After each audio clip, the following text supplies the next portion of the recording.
Hey, welcome to the Star Wars Unlearned podcast. My name is Josiah Shuett, and I'm joined by Nathan Hawley. What we're doing is we're looking at Star Wars from the perspective of its creator. So we're turning off our fan brains and really just trying to uncover the story that Lucas is trying to tell.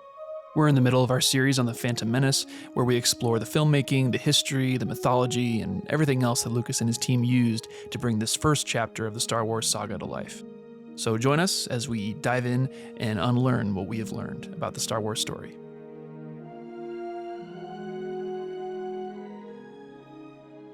Okay, so can I jump off with a question? Yes, go for it. Okay, about this scene and the scene where Qui-Gon and Anakin are on the back patio at night, you know, where he's taking the midichlorian sample from him. And I've always thought that this scene and that patio scene, Anakin looked really different. Like, it just looked weird. And I read last night that those two scenes were filmed with different cameras, and it was kind of an experimental thing. Do you know, is there a connection there? Is that why? Yes, I think, so basically, here's a little behind the scenes of how George Lucas likes to shoot the Star Wars movies. And a lot of other directors do this too, but I think this is really smart. So basically what he does, when you normally film a movie, you have a set amount of weeks or months for photography to shoot it all. But a lot of times when you get into the edit afterwards, you're looking through things, you realize, oh, I need a shot of this person's reacting to this line. I didn't get that before. And so once you get into the edit, you make a lot of decisions that you realize, oh, I need pieces that I don't have. And so you have what's called reshoots.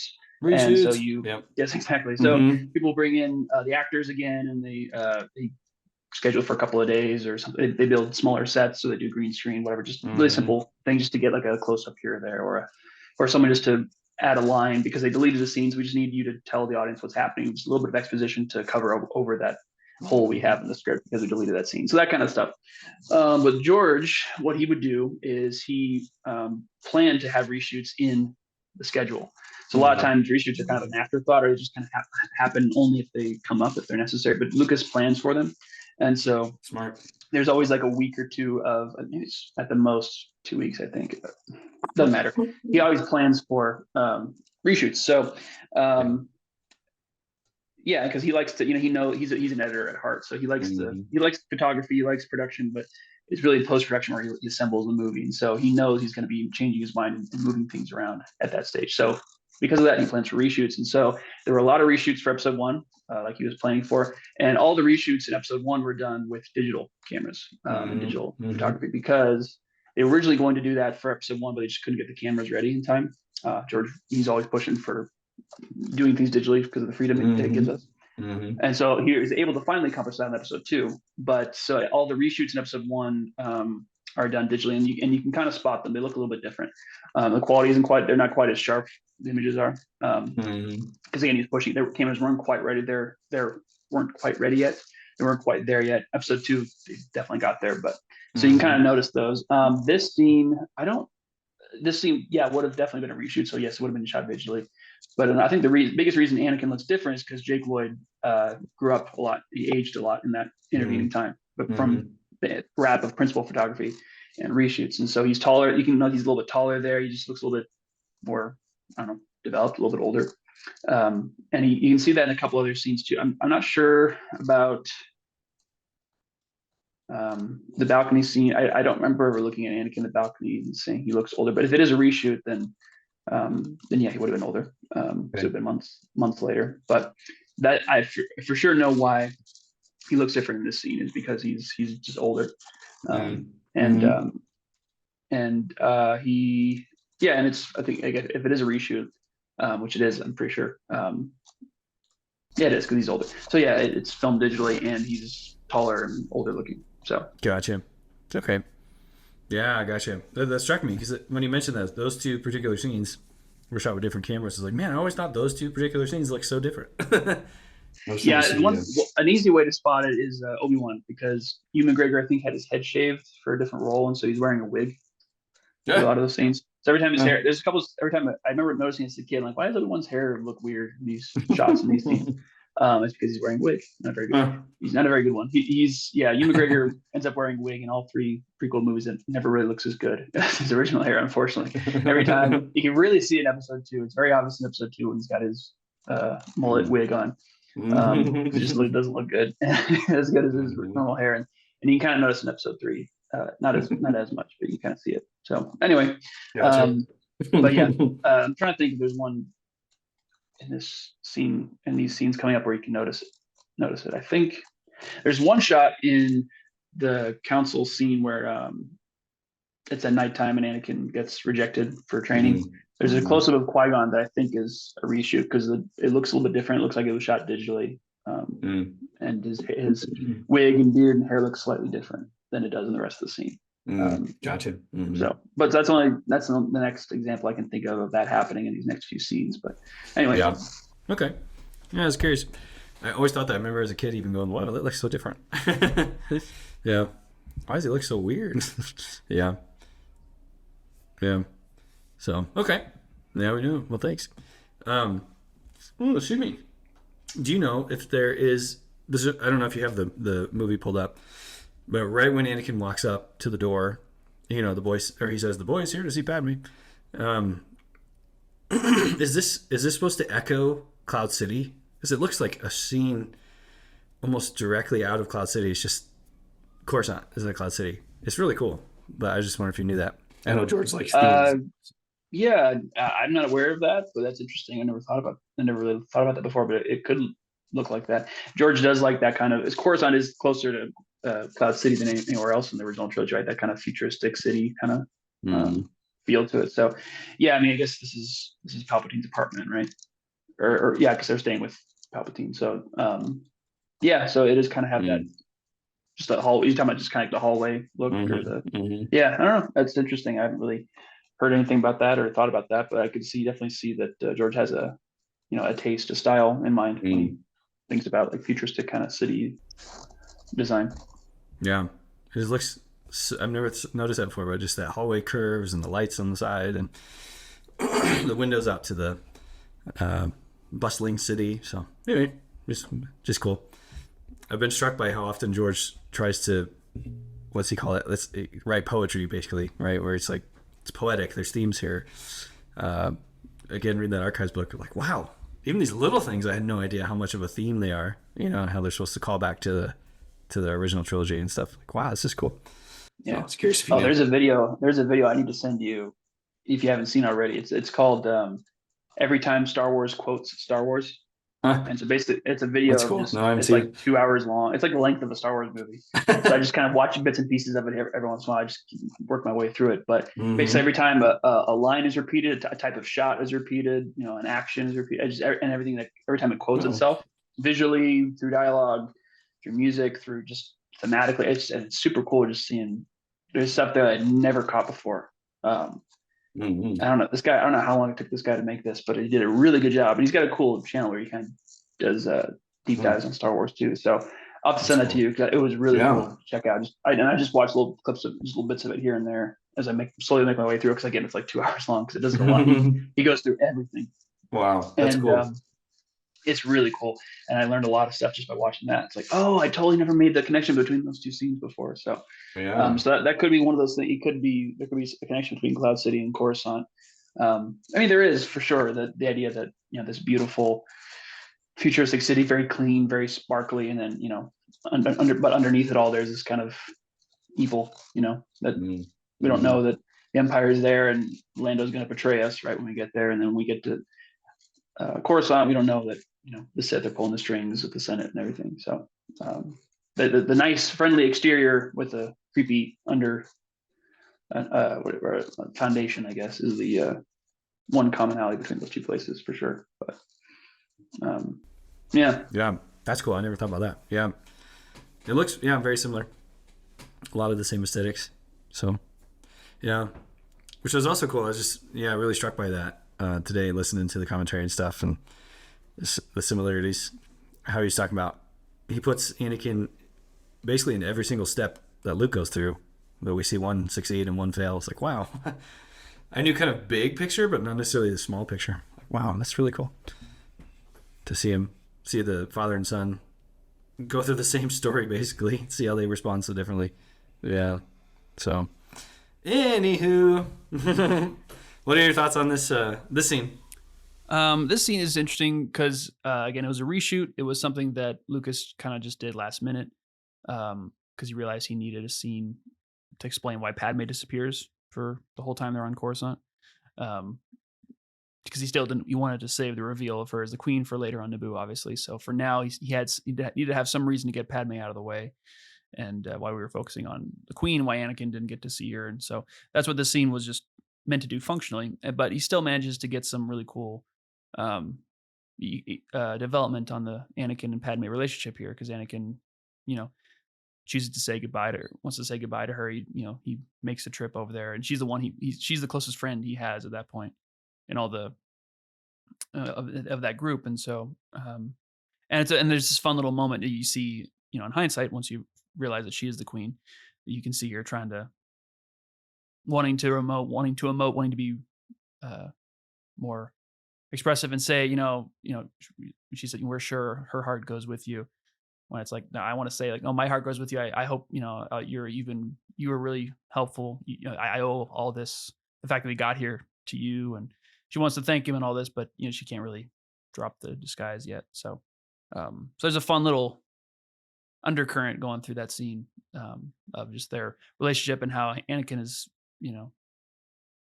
they're both using the queen to talk about Padme, or how the queen kind of becomes this sort of buffer. It's like that Anakin isn't aware of. He thinks he's talking to the queen to like, can you let Padme know? And she's like, I will let Padme know. And so it's just a fun little. He doesn't know that I don't know. He doesn't know what's being said. She knows what's being said, but she can't let on. So it's just fun. It's just a fun little dynamic there. He could have very quickly, easily just been like, in a scene where she's getting ready for the Senate, she's like, Padme's on an errand, but he chose to make a little scene about. It could have been just a throwaway piece of dialogue, but he chose to make this little scene about Anakin and Padme's relationship, which I thought was kind of cool. Really, they're the only friends each other have at this point. Padme and Anakin, they don't really have anyone else. And that struck me, and we missed this. I'm sure you already know about it, but I just learned about it today. How in the scene where they're together in space, how she comes to comfort Anakin and puts a blanket on, and how that's a mirror image of Luke and Leia on the Falcon. I had no idea. Yes, we forgot to talk about that. Yeah, and how it's just the friendship that they're building. And I never really thought about that. Like, Padme's like Anakin's only friend here. I mean, he's got the Jedi, of course, but he doesn't really know Obi-Wan yet. And Qui-Gon's more of a mentor figure at this point rather than a friend, per se, whereas these guys are peers. So I thought that was really cool. And it's neat to see that fleshed out a little bit. And you can tell the way Natalie Portman just acts that scene. You can see the sadness in her eyes there.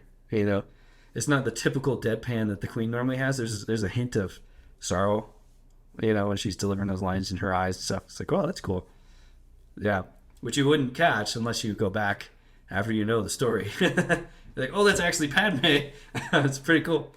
Yeah, and there's a little bit of a hesitation right before she says her line. She's kind of like, I want to say this, but I can't. So what I will say is, we will tell her for you. We're sure her heart goes with you. Yeah, in the screenplay, there's a fun little bit of screen direction where Amidala says, I've sent Padme on an errand. Anakin says, I'm going to the Jedi Temple to start my training, I hope. And there's this little line there where the screen direction just says, the Queen just stares at him. So it's kind of built into the scene that she's kind of not entirely sure. Or maybe it's sort of like maybe there's an uncertainty there. There's a hesitancy there. She's not quite, doesn't want to say too much. She doesn't want to reveal her identity, but she also wants to, say goodbye to her friend or to this kid who did so much for her, but she can't really. So it's a fun, it's a fun little scene. And again, it was just it was kind of an afterthought. It wasn't really there originally. So it's cool that he added that in. But yeah, I think that just a quick little scene, but George manages to have fun with it. Yeah. And give us new information with each scene. So, Press the story. Yeah. Well, I have a question on the next one, if you're ready to jump into that one. Yeah, go for it. Right off the bat, I was looking for anything I could get on this, but I couldn't find anything. So the next scene is the Senate building, where we get introduced to that. And I've always been curious about these statues. What are they supposed to represent? What are they? Or is it just kind of a cool thing? George was like, yeah, put it in. Looks good. Yeah, so I don't know where this comes from, but the statues are supposed to represent the founders of the core worlds of the Republic. So there's like each like the different races. There's like one is represented by those statues, I think. I don't exactly know where the idea comes from, but that's what currently what they're called or what they're said to represent. I might have to check the visual dictionaries from the time just to see what they say. But as far as what they mean now, I think that's what they mean, which makes sense. It's a good place for them since that's the the Senate. That's where all the delegates would be. So, but yeah, that's the only thing I know about those. Okay, no, I was curious. I've always wondered about that. They look, I don't know. They look, the aesthetic looks different than something we've seen before. So I was curious on kind of what those are supposed to represent. So yeah. I won't spend an eternity like I did on the Jedi Temple shot, but for this shot, yes, as you point out, the aesthetics are different. When we think of government buildings, we think of like domed Capitol buildings and stuff like that. And so I think it's appropriate. It's a domed building. Even though the palace at Naboo was a domed building as well, but that's also a palace. It's a place of government in a way. It's, the where the ruler resides. So, but yeah, and those statues are kind of, I don't know if it's impressionist is the word, but they're, because there's statues in front of the Jedi Temple as well. We don't really see that in this movie, I don't think, but we see that later at least in Revenge of the Sith, if not Attack of the Clones. Yeah. And in Palpatine's office, I was just going to ask about it, but then I was like, oh, wait, because they're very similar. There's a couple statues in his office. Similar aesthetic. Yeah, kind of. They're slightly weird, kind of impressionistic, kind of, or not impressionistic, more, kind of exaggerated, pushed proportions and things like that. And maybe some of that is, again, like to do with the fact that they're different alien species, but yeah, but the place looks it doesn't look as, it doesn't look like a sacred place like we saw with the temple, right? It looks more, just like it looks like it belongs in a government or the district where you'd have all the government buildings, but really, I think what shows it off, what's happening there is the next shot, which is inside the temple or the Senate building, which is this really dark chamber, really cool light. There's just like a couple shafts of light, coming from the ceiling, pointing at all the whatever's pod is floating around, just to illuminate that. But the rest of the scene's kind of dark, and it's again we have a tower there, and someone's at the top of the tower, but it's not he's elevated above everyone else. Yeah, it's just visually there, we see a dark twin to the Jedi Temple. It's only separated by that brief scene between Anakin and Padme, and so it's fresh in our minds that what we just saw was just 12 Jedi in a circle, and now we have thousands of delegates, and the quote unquote seat of power in the middle where the Chancellor sits. Mm-hmm. Mm-hmm. I've always loved the look of that, the inside the Senate building. I remember just being awed as a kid, like whoa! You just feel the massiveness of it. Yeah, and it's cool because it really makes you appreciate the massive scale of the galaxy too. To think like, oh, that's at least a single planet for each one of those, or similar or close to that. So, yeah, I've always really appreciated the design of it. Going on back to the outside a little bit, it always reminded me of like a sports arena, going to like the Nuggets Coliseum or something like that, Yeah, Ball Arena in Denver. Yeah. Sports arena. Yeah, we're from Colorado. Everybody just. Yeah, I'm in Colorado right now. We're both from Colorado. Nathan's in Wyoming right now. That's right. His exact location, his exact address is. Yeah, really. But yeah, so our reference is there's an arena in Denver. It's called Ball Arena now. I think I just saw it yesterday. Oh, is actually. it? I think the Nuggets were playing yesterday.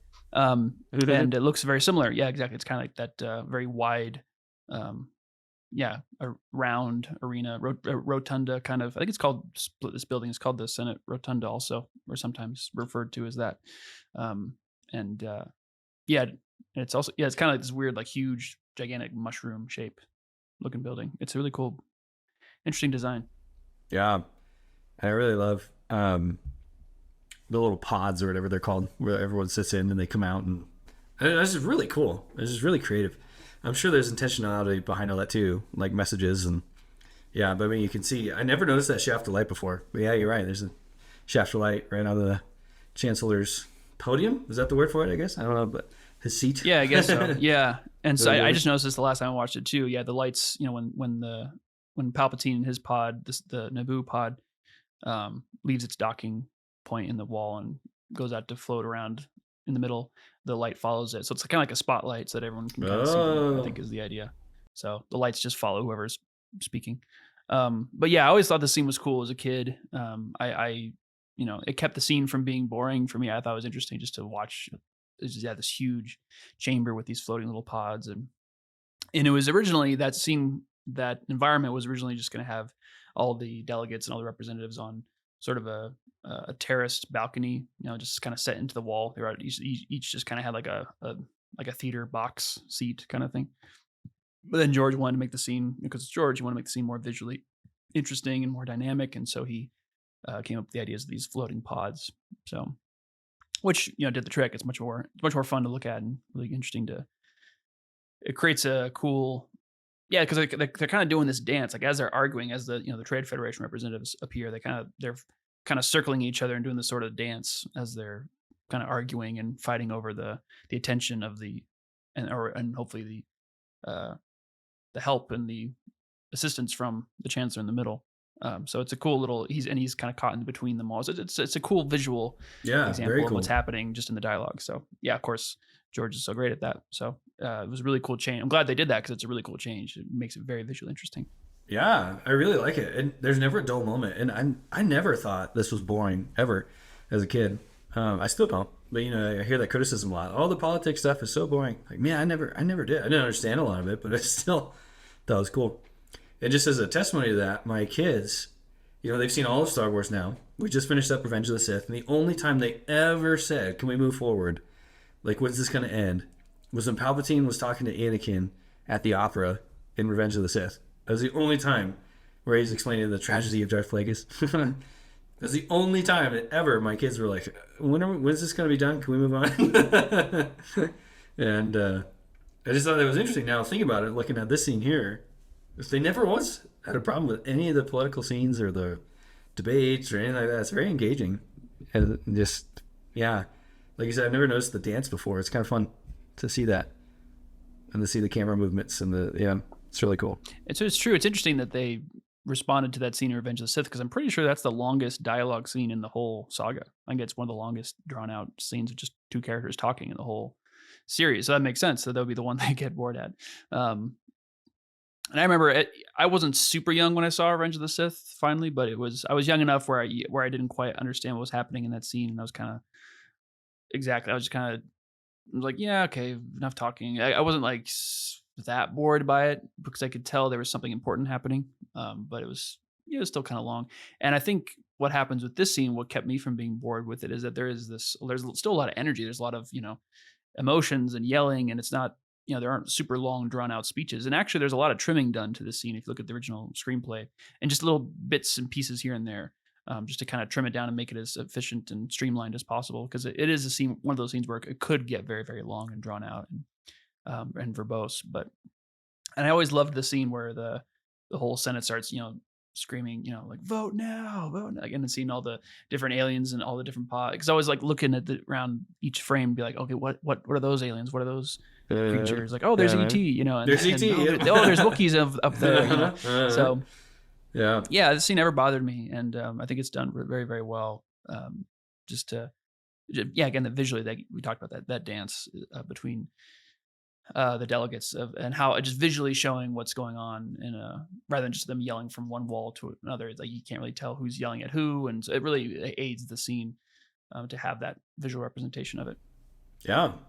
So let me ask you this question, and then we can talk about dialogue if you want. But this is the first time, at least that I've noticed, things are just kind of gray and there's no real color to it. It's kind of that almost Empire-like aesthetic, I mean, slightly different. It's not the same gray, but I'm curious if you know why the color choice is that. So far up in Coruscant, we've really seen a lot of color, and here's the first time it's kind of manufactured. Everything's the same. All that is gray. You have any knowledge or insights into that? I think the lighting has a lot to do with that because, like Coruscant itself isn't inherently a colorful city, but it reflects the sunlight. When it's sunset, everything's kind of orange. When it's daylight, everything's very shiny and sparkly because it's a bunch of glass and metal and reflecting everything.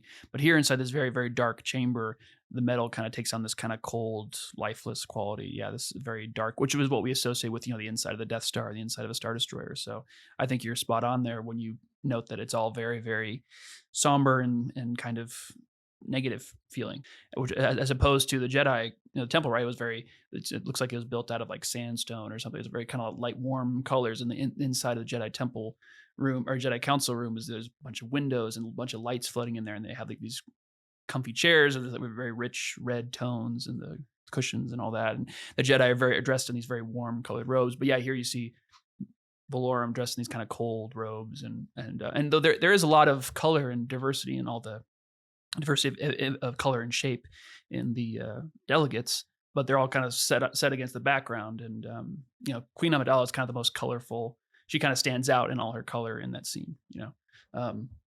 So yeah, I think it's probably definitely no accident that George decided to go much darker and much more colder, monochromatic in this scene than he did in other parts of Coruscant, in particular contrasted with the Jedi Temple. Again, it's that. How do we know the Jedi Temple is a place of good, and how do we know the Senate is corrupt, right? Because of things like this, the color, or the lack thereof.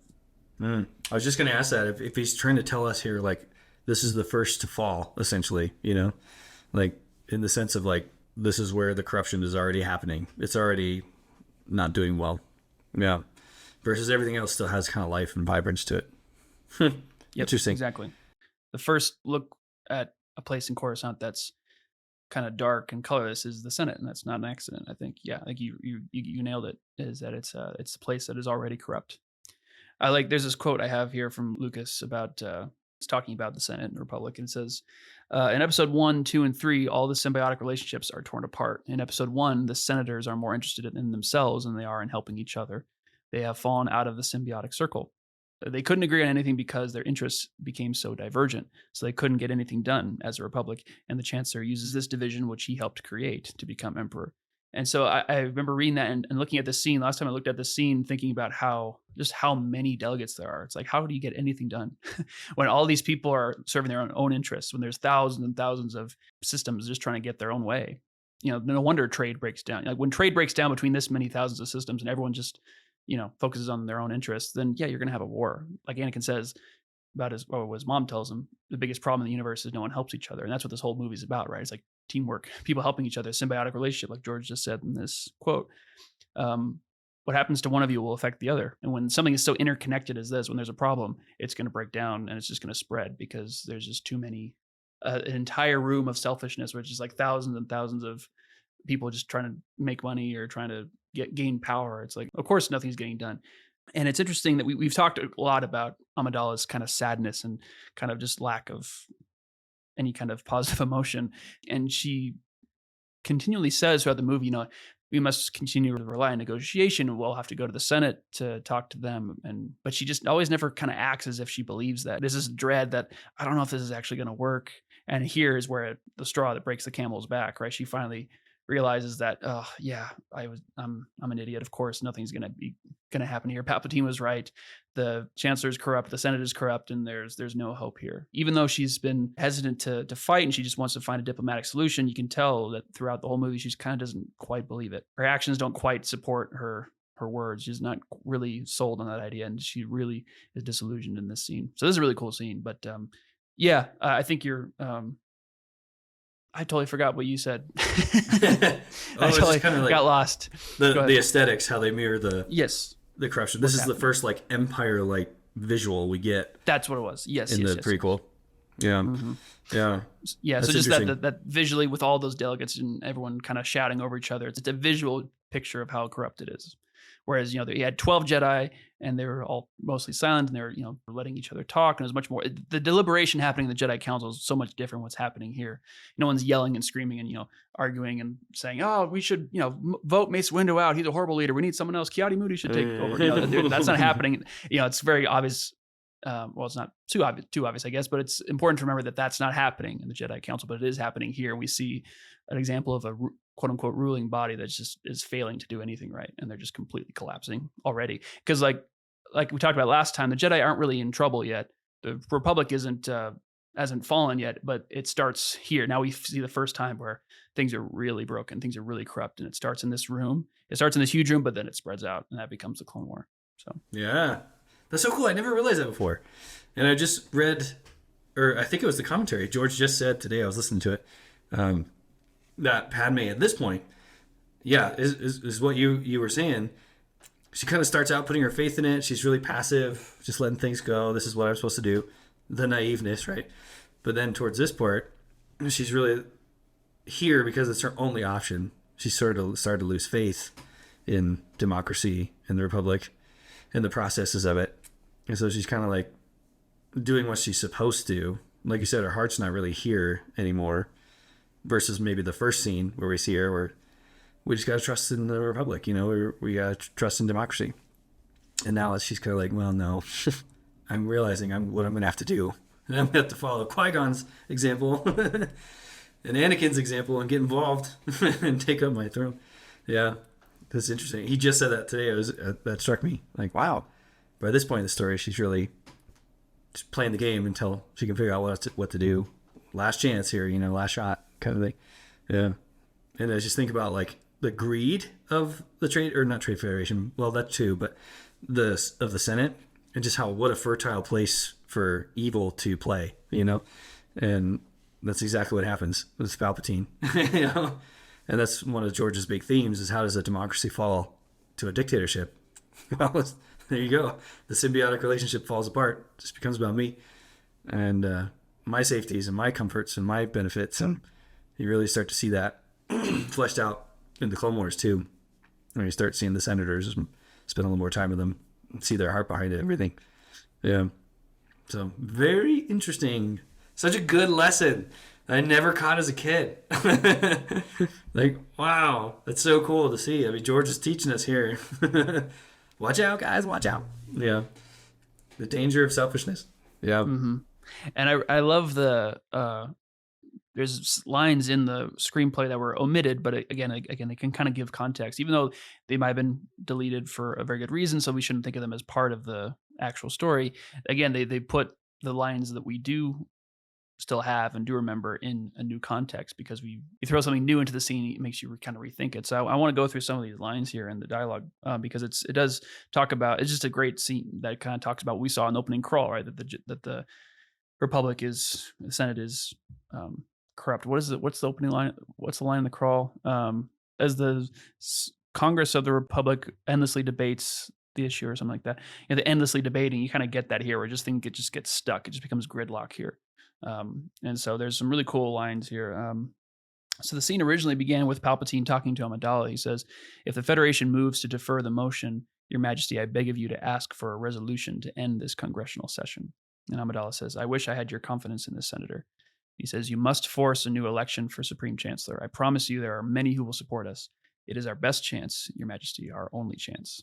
So kind of he's sort of reiterating what he told her in his apartment, where he said, "You could, move for a vote of no confidence in Chancellor Valorum."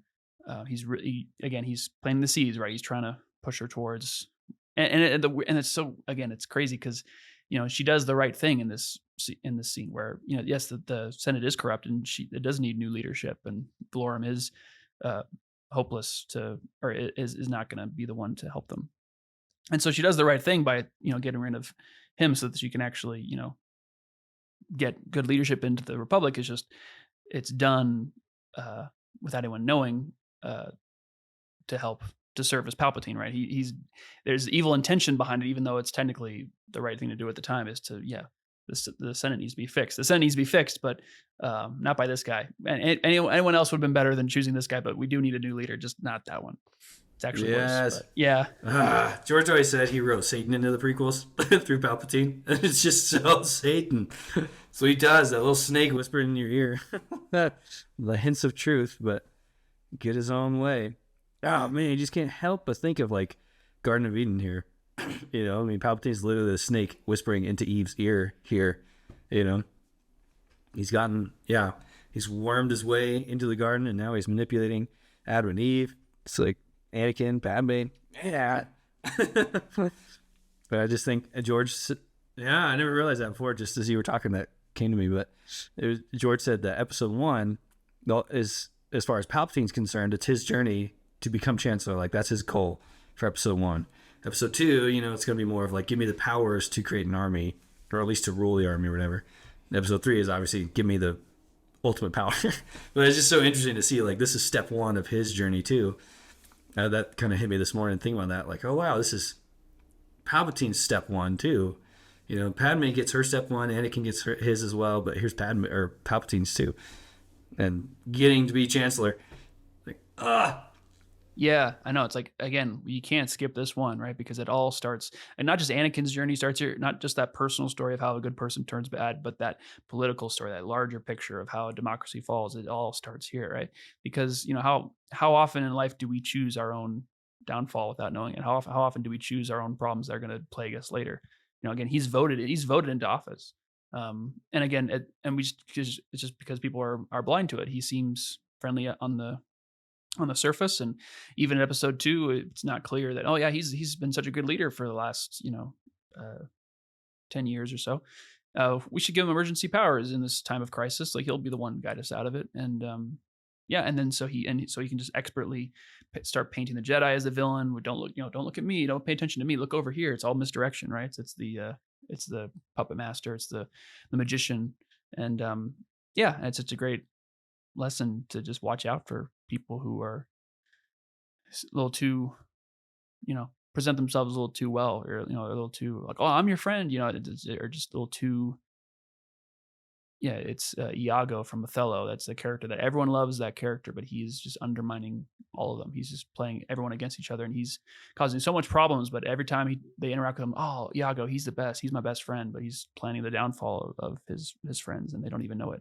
So that's totally what Palpatine's doing here, and it's an ancient story. Obviously, Shakespeare wrote about it, Lucas wrote about it, and Roman Emperor, Hitler. Yep, exactly. Same. Napoleon. It's just over and over again, and we're gonna see it again. It's not gonna be it'll continue. Unfortunately, it's a pattern. It seems like, but hopefully, if we can keep the Republic from turning into an empire. If we can keep the stormtroopers at bay. We can keep the TIE fighters away from us if we catch this stuff early enough. And so that's definitely what George is warning about here for sure.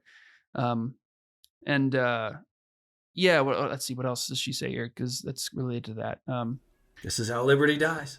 Exactly. But she says here, you truly believe Chancellor Valorum will not bring our motion to a vote? And Palpatine says, he is distracted. He is afraid. You will be of no help.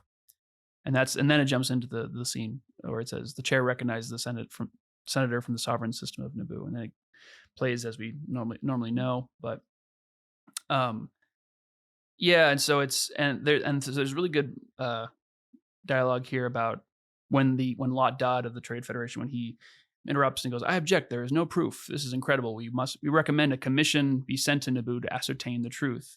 Now before that was in the movie that cuts to, his name is Axe Mo, I think, which is a very interesting name.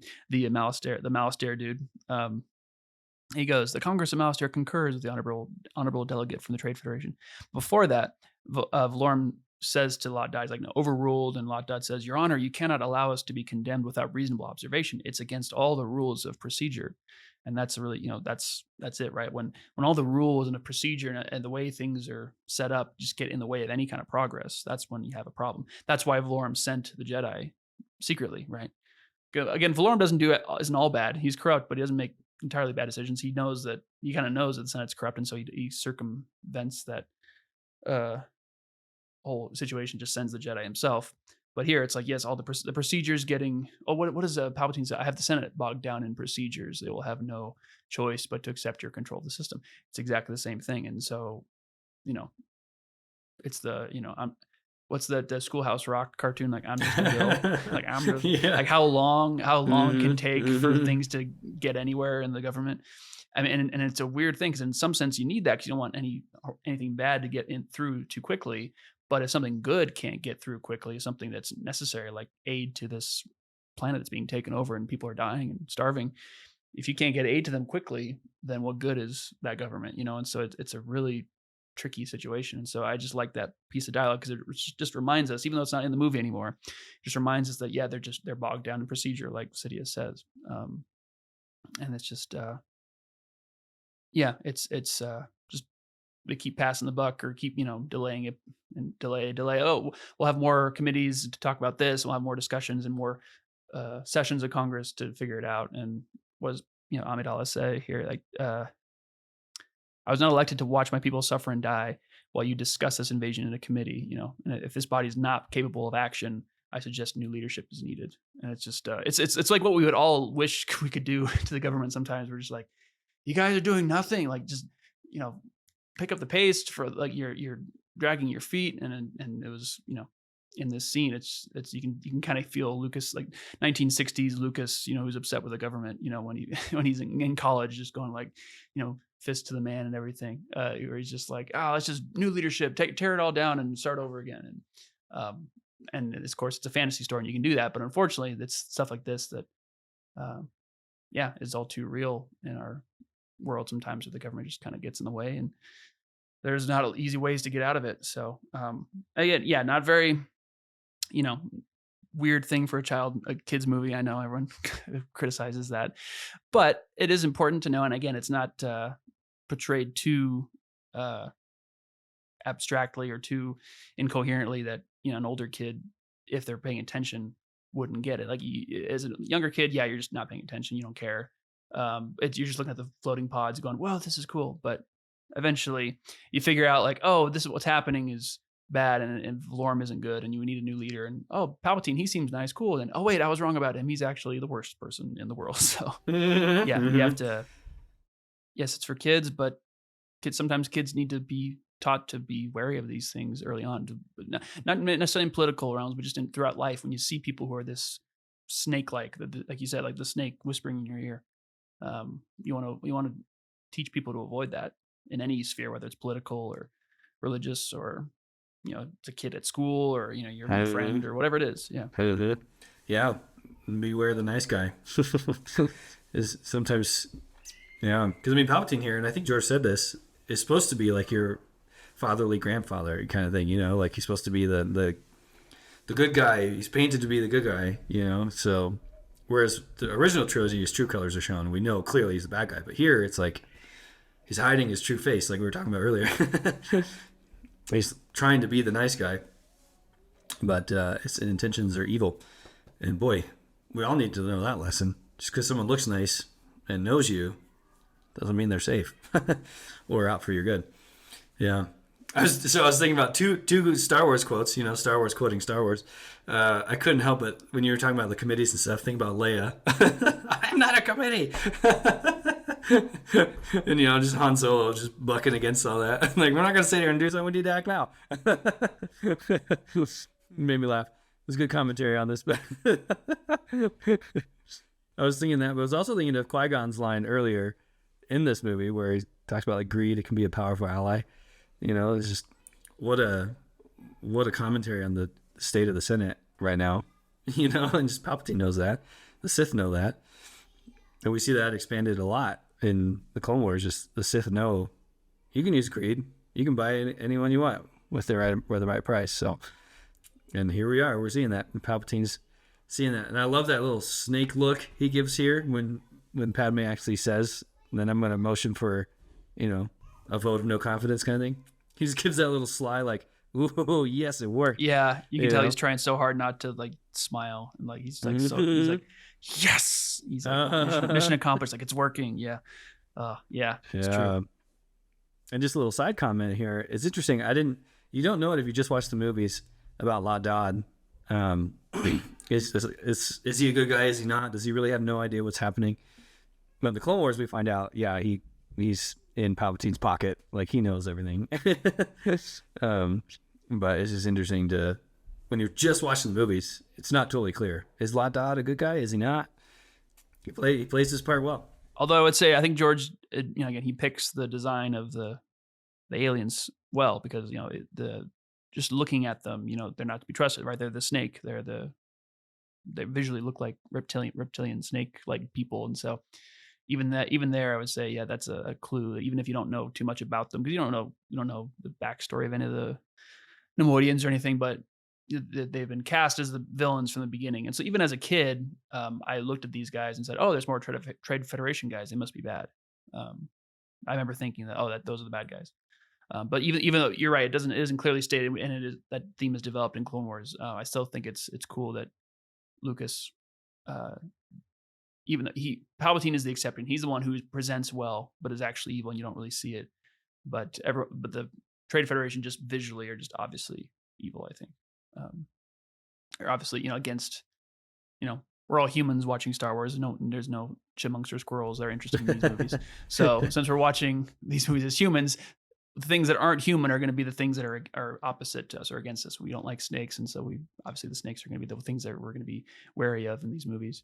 But it's true, yeah. It is. I remember not at first making the connection in Clone Wars that guy in those episodes was the guy from this scene. I was like, oh, that's the guy from. Eventually, found out it's the Lot Dodd dude. But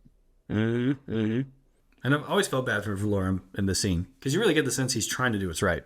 But he's stuck by all the procedures. He is bound. His power is limited. And yeah, he really seems to be a good guy in this movie. Like he's trying to send the Jedi. He's trying to help Amidala, but at the same time, he can only do so much, and he gets ousted.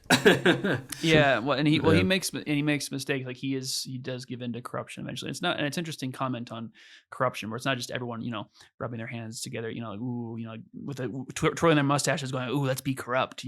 It's more like people trying to, everyone wants to do the right thing, but so he's trying to keep everyone happy. That's why politics is such a crazy, tricky thing, because it's like, who are you serving, and how much do you owe to the people who voted for you and put you in office, but do you should you try to keep them happy, or should you do what's right? Well, yes, both. Like you want to they put you there, you owe them a little bit, but also not so you don't owe them too much that you have to compromise on what's right, and so it's a really tricky thing. And so Valorum is put in a very interesting situation where it doesn't seem evil. He doesn't seem like I said, when he first showed up, we're like, there's something weird about this guy. He doesn't seem very approachable or friendly, but he's not. But he doesn't. He's not plotting to take over the Republic. He's just trying to make everyone happy, and that, of course, doesn't make Amidala happy.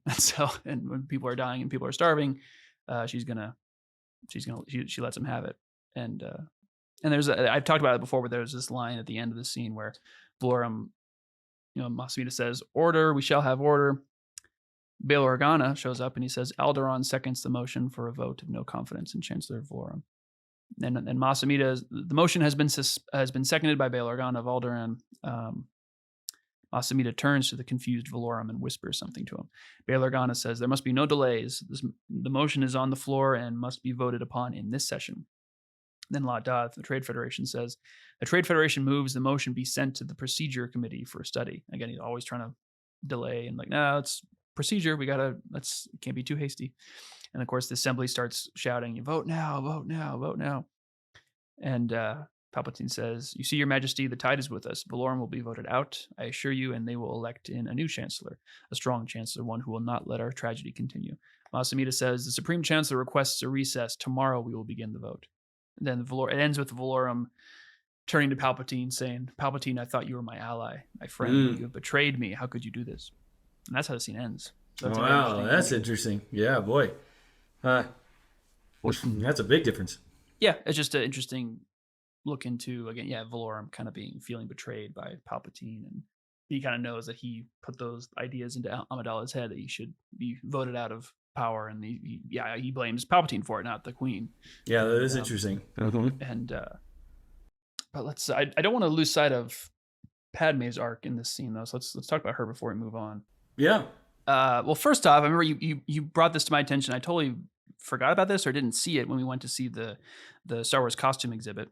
But this outfit that she's in right now, we first saw it in the scene before when she was talking to Anakin, is lifted almost directly from a Mongolian noblewoman's outfit. There's a photograph from the 20s of a Mongolian noblewoman who has the same kind of weird moon shaped hairstyle and very pointy shoulders and everything. And that might have been the photo you talked about her being based on a real queen from our history, and I couldn't find anything about a Mongolian queen, but this photo is of just a Mongolian noblewoman, and she has the same white makeup when she has those 2 dots on either side of her cheek. So they pulled that from it as well. The lip thing's a little different. It comes from someplace else, but it was just really cool seeing that photo. It's like, well, it's like an ancient, not ancient, it's from 1920s, but like, it's an ancient looking style of this palace robe kind of thing. Even though it's not a queen, but it's really cool. It's like, I totally looks like something from Star Wars. You can tell why they drew on that because it's a very unique looking style. But anyway, because I remember you talked about that earlier, that her outfits were inspired by a real person. It's like, oh, there's an actual, I found a photo of it. So, yeah, that's cool. But what else? Oh, but yeah, that's just visually. And it's interesting that she's like kind of the only one who's really colorful. Like Palpatine's kind of just in dark robes, and so is Valorum, and everyone kind of, even her handmaidens, while they're on Coruscant, they have much darker hoods. They kind of like wearing like maroon kind of robes. Just in general, maybe not in this scene, but in other, like in Palpatine's office, or maybe those might be Palpatine's aides. Now I think about it, I'm not sure. Anyway, but we'll get to that.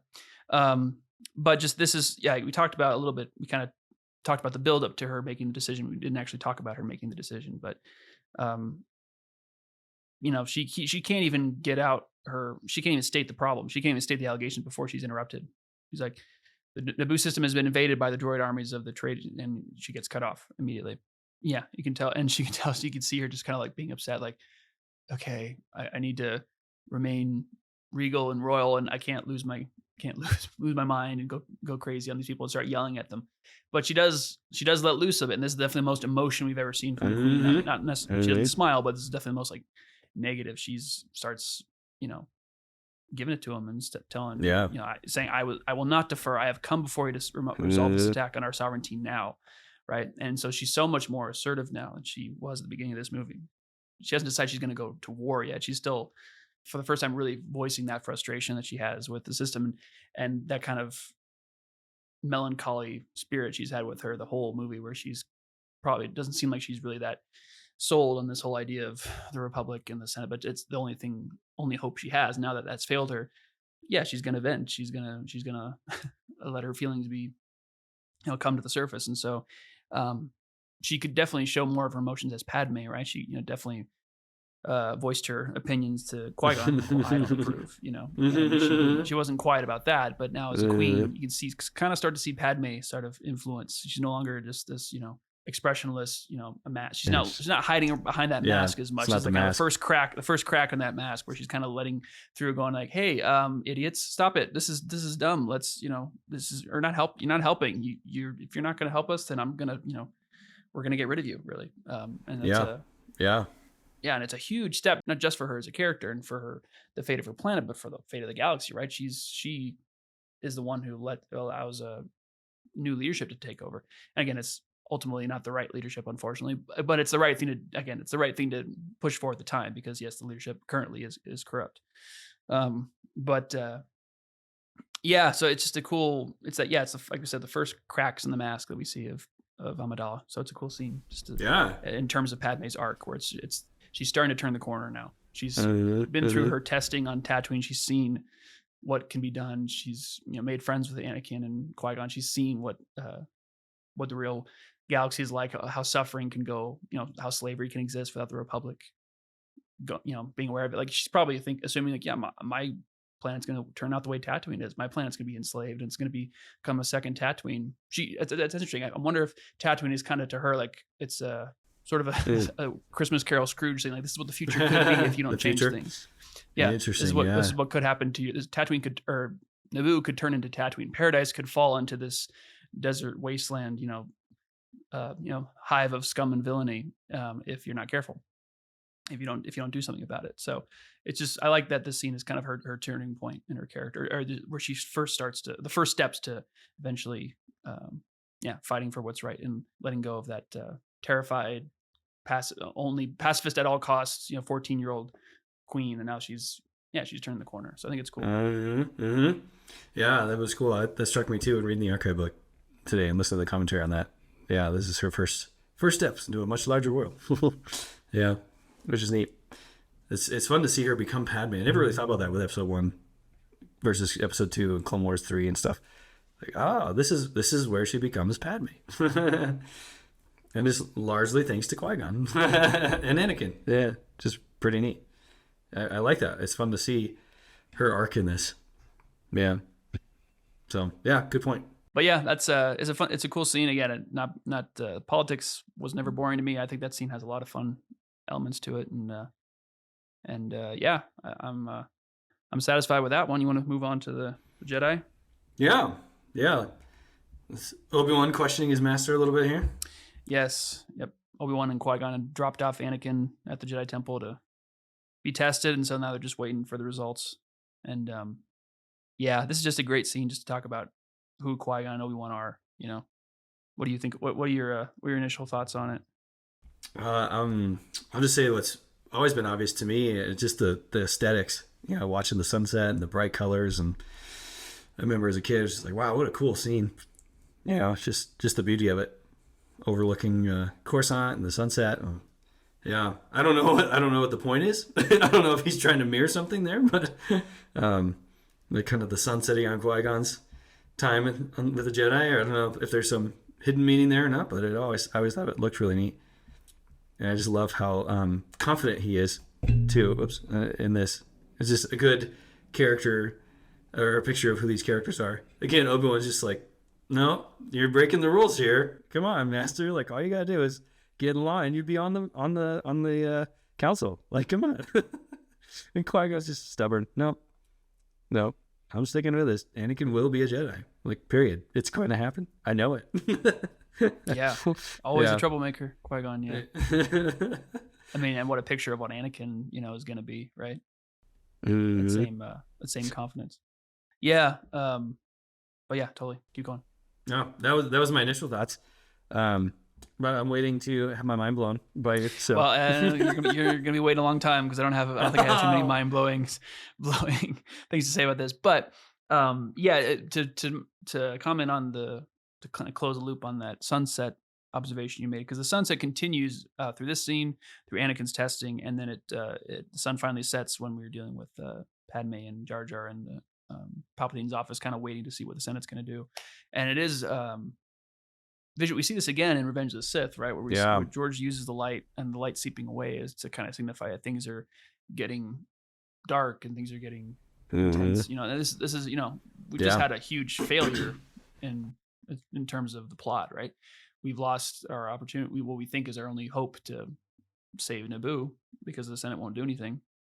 So now it's like, how long are they going to take to elect a new chancellor? Is anything ever going to get done? And so things are the light's ebbing away in the Republic, at least in terms of Padme's story. Here, the sunset isn't necessarily evil, or doesn't feel like the bad. Like, the sunset's beautiful at this point.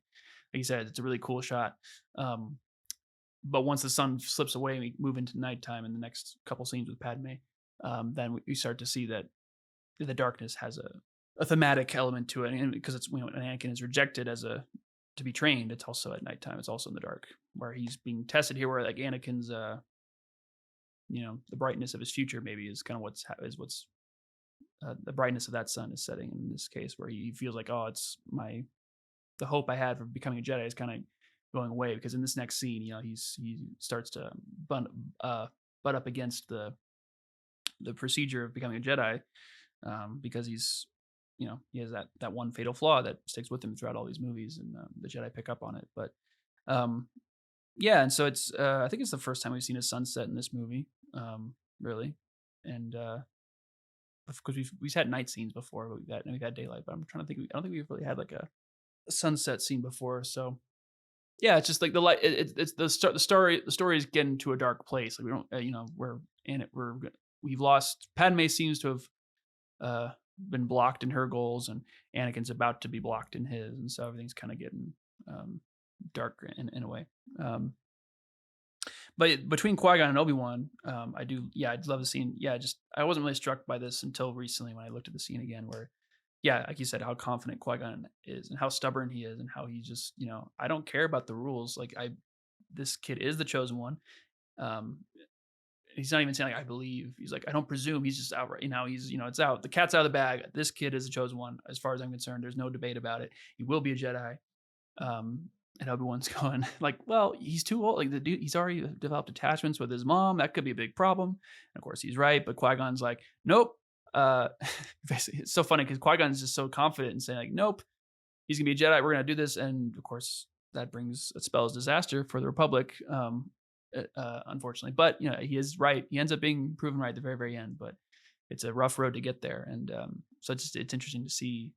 Yeah, because Qui-Gon is the Jedi we've spent the most time with in this movie, and so he's the Jedi we care about in this movie. He's our, again, like the father figure, and so we trust him. But like George says, this is from Cut Magazine in 1999, so right when the movie came out. He says, so I think it's obvious that Qui-Gon was wrong in Episode 1 and made a dangerous decision, but ultimately this decision may be correct.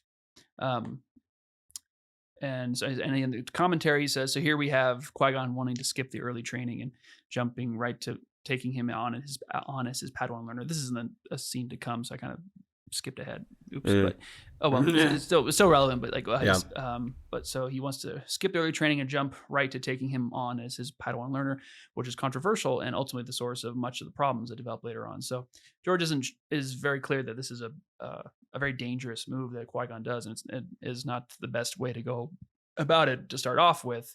But eventually it is Luke who kind of redeems all those decisions and all the failings of the Jedi, and he fulfills all the victory and every time they succeeded and teaching, like Obi-Wan's teaching Anakin, and Padme's influence on like Luke kind of embodies all that, and he fixes the mistakes and upholds the things that were done correctly to bring Anakin back ultimately. But yeah, it's interesting just to see Qui-Gon be so stubborn and so confident, and Obi-Wan being like, nope, follow the rules like you said. And yeah, I don't really have much to add to what you said other than that. Just that, it's just crazy that the consequences that this has, both for good and bad, of Qui-Gon's insistence about Anakin here. And I love that little comment he makes to Obi-Wan at the end, where Obi-Wan says, if you just follow the code, you would be on the council. And Qui-Gon just kind of looks over and puts his hand on his shoulder and says, you still have much to learn. Where because you see, and again, Obi-Wan eventually does learn that, where he becomes a little more reckless, and he at the end, it's he's the one who's arguing to Yoda. Obi-Wan has been the guy who's like, well, Yoda says this, we should go with what Yoda says this whole movie. And at the very end, he goes, Yoda, I'm arguing with you now. Sorry, I need to train Anakin. Where he becomes Qui-Gon at the end. He still Mr. Obi-Wan rule follower, but he does embrace all the way to his death, but he does embrace Qui-Gon's lessons in this movie at the end, which is cool. And he learns it in a very painful way.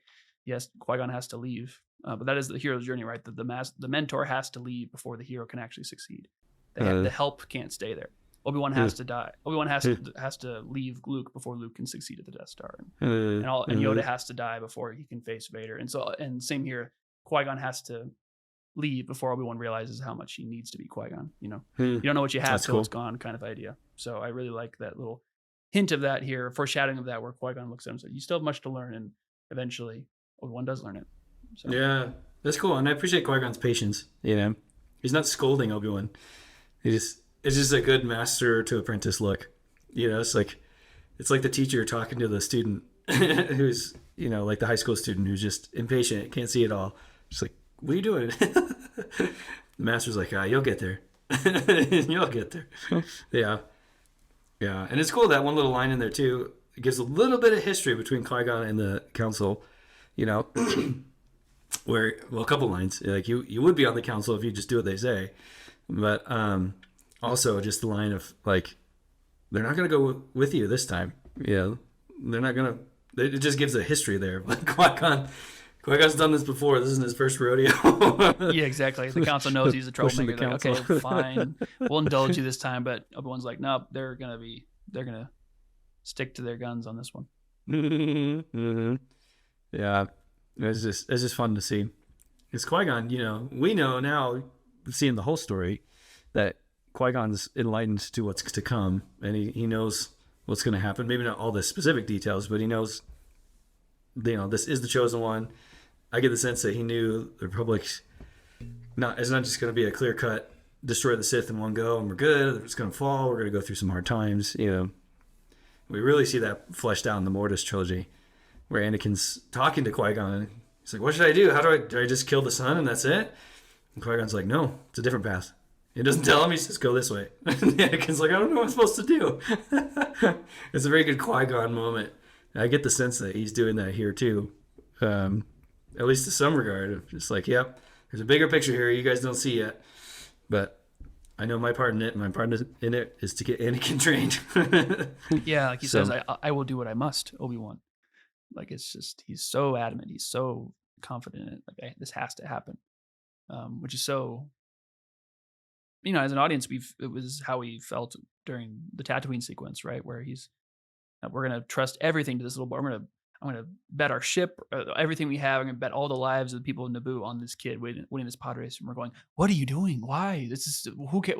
It's just a kid. He's just a 9-year-old kid. Why is he so special? And of course, he was proven right. And so as an audience, we're kind of going, well, okay, I guess, sure, we'll go along with you, Qui-Gon. I guess you've been right so far, so we'll see. And it's so cool that as an audience, we're kind of let down by Qui-Gon. When we see episode 3, you're like, oh, he was wrong. Then we get to Return of the Jedi, like, oh, wait, never mind. You got it. He was right the whole time. Took a while. Exactly. It took a while, but we got there.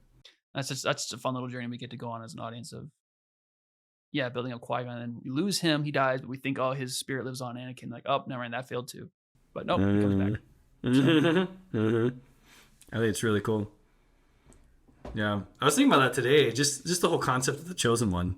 Like George doesn't have to do that. Because you watch the original trilogy and it's not even mentioned, So he didn't have to do that. But I just think I like it. I like how creative it is and it just really sets up Anakin's story. And I don't know. I really enjoyed that aspect to it. And I think it's just brilliant of him. I don't know if he always had that in mind when he was writing the old trilogy or not, but I really appreciate it. I like it. It's cool. Oh, so now you've put that bug in my ear, or that's not the phrase. You planted that seed. I'm like, now, damn, when did he come up with the Chosen One idea? I've never thought about when he came up with that specific idea. It's like, how far back does the Chosen One idea go? I don't know. I'm gonna flip that up. That's cool. I don't know. I'm excited to figure that out. I really am curious. So add that to the recap. I really want to know. So nice, man. Well, I think it's great. We got through 3 scenes this time? Yes. Yeah, 3. Yeah, cool. Awesome. 3 total? Yes. All right. Not bad.